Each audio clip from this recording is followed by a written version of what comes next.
hour. We could get that decision. I wonder if they might not wait till Monday, because Monday's the last day of this court session. Might not wait till Monday to release it, and then they get the heck out of Dodge. That's what I would do, but I thought for sure that would be the same thing that they would do with King versus Burwell. I thought we'd get the same-sex marriage case and this case both on Monday. So they surprised me that it came out today. And it's possible that we could very well still get this one before then. And if that's the case, we'll be talking about this case and that case both on Sunday's show at BTR.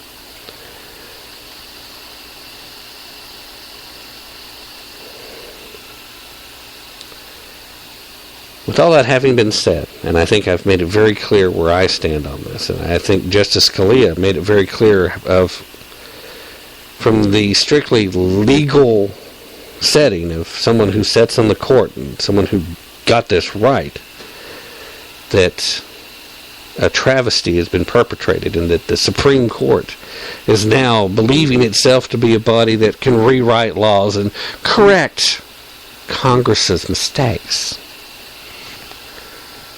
So we're going to switch gears, and I'm not going to spend as much time talking about this, but I'm going to take a quick break, and then when I get back, we're going to talk a little bit about the Stars and Bars and all this take it off your shelves mania, because this has got way out of hand.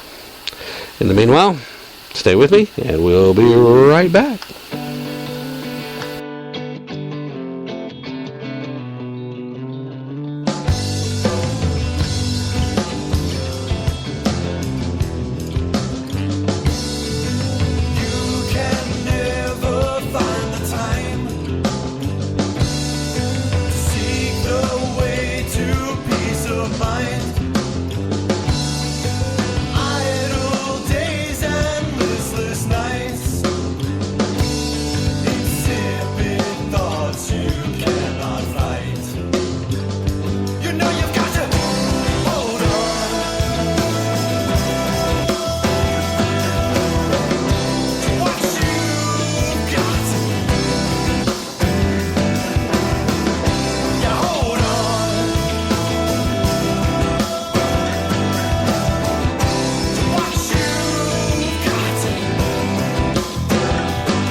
All right, ladies and gentlemen, thanks for staying with me. I'm happy to have you back after the break.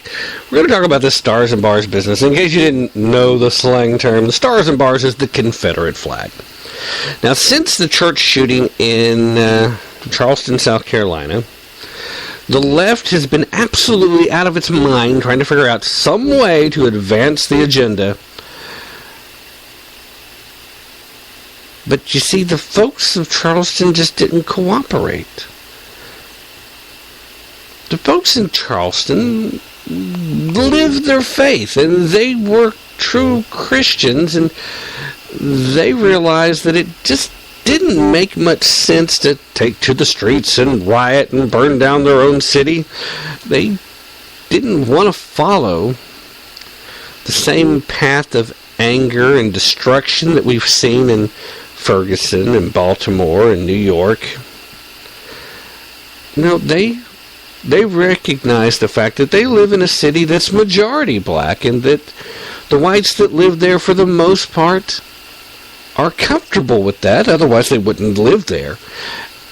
Now, I also had an interesting conversation today where it said that too is probably being twisted because you know that there's some white supremacists in some places, some corners, that are going to say that, because those black folks know better than to get out of line around here.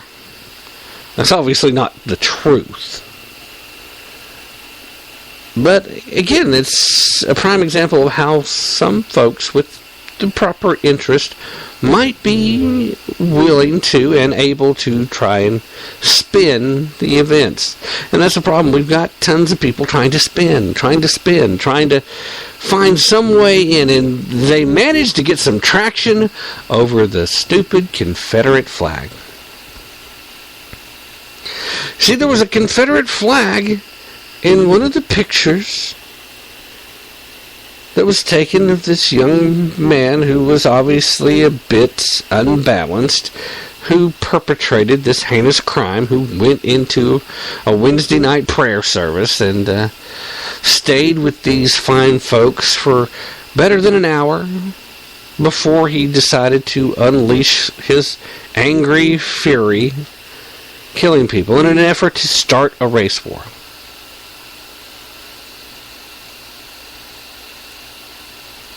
I'm wondering how long it's going to be before somebody goes after Gold's Gym, because he was wearing a Gold's Gym t-shirt.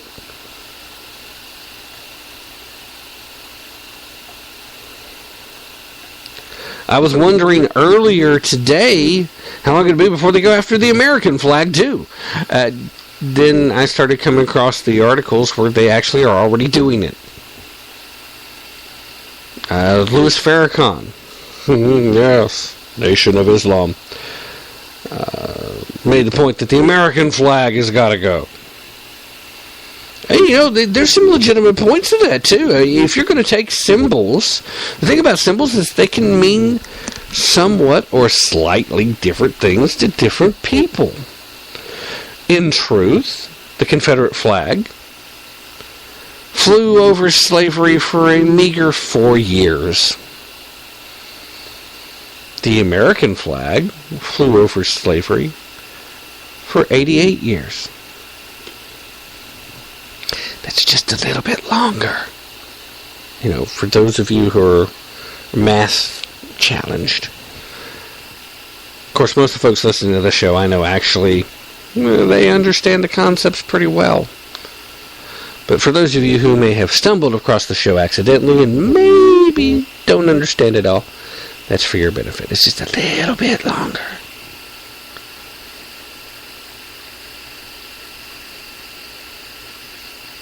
I seem to recall watching footage of the Ku Klux Klan in several parades, and I remember seeing them having a lot of American flags as they were doing their parades and the things they did.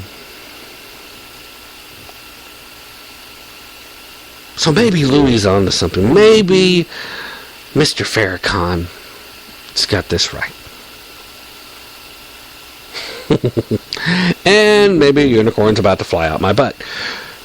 The problem is he's going to make that case, and other people are going to make that case, and people are going to buy into that case.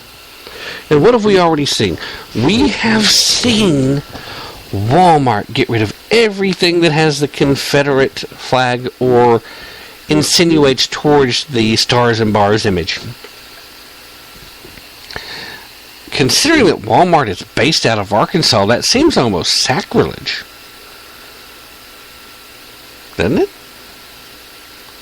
They're going to lose a ton of money because guess what? Folks in the South, people who ordinarily would have never flown the Stars and Bars, are looking for bumper stickers and flags and t-shirts, and they'll find them. They'll still get them. They won't be able to get them online because that's the other place. Amazon today banned all Confederate stuff. Well, I don't know that they did it today. They may have already done it, but I came across the article today. But here's the part that's really fascinating. I guess it was back on Monday, actually, when they...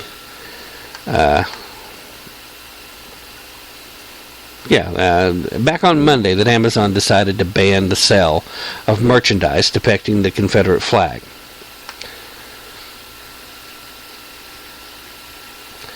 See, the problem is, and a lot of people are kind of scratching their heads on this one, and I had to say I'm among them, because you do a quick review of Amazon's website, the company's still selling all kinds of Nazi memorabilia, including flags.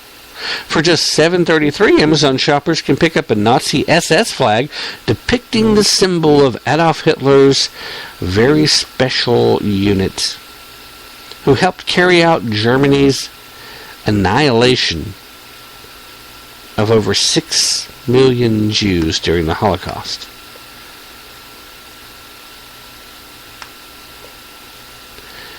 Amazon also offers a swastika-bearing 3 by 5 foot flag, which can be found under the listing Nazi SS flag, Third Reich Hitler.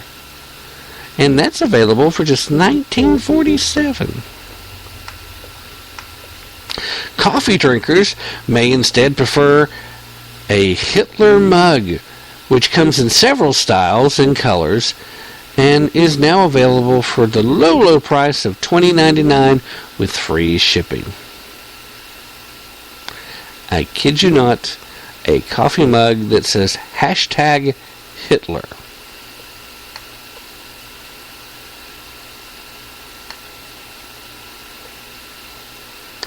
Maybe you want a steel swastika men's ring, which has an average 3 to 5 star customer review. Currently it's out of stock, but Amazon is working quickly to get that replaced.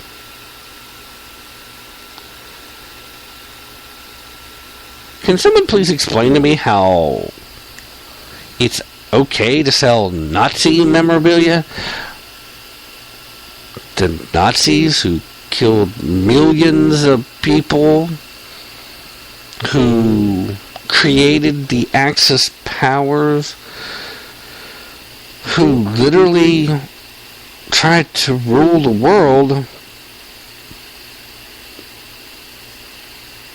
how that's still okay. But a symbol of Southern heritage that represents a group of people that, yeah, they did fight to maintain slavery, but they were also fighting to preserve their way of life. They didn't embrace the industrialism of the North. They were agricultural in nature.